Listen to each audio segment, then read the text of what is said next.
暑假就快到啦，大家有冇諗住同啲小朋友報啲興趣班呢？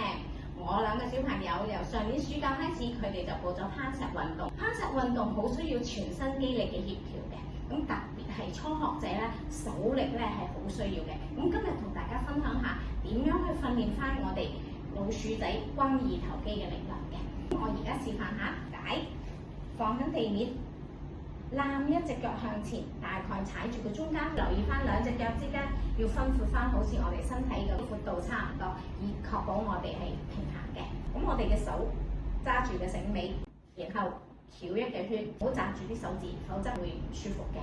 呼氣嘅時候曲前膝，再呼氣提手向上，前臂會慢慢提升上去。呢個時候要放鬆你嘅膊頭，感受下老鼠仔發緊力嘅。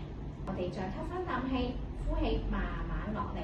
我而家側身再做多一次示範，曲前膝先啦。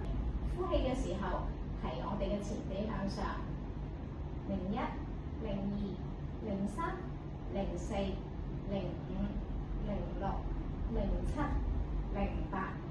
呼氣再用5至10秒慢慢翻落去，01、02、03、04、05、06、07、08。運動嘅過程之中，要留意翻速度係要均勻嘅，唔好窒下窒下。咁呢個動作可以做10至15下為之一組啦。咁大家有時間不妨同啲小朋友一齊玩下，既可以訓練肌肉力量，亦都可以增加親子關係。家長多啲練下，行街買餸攞嘢，手都更加有力，冇咁容易攰啊！今日嘅分享到呢度，下次再見，拜拜。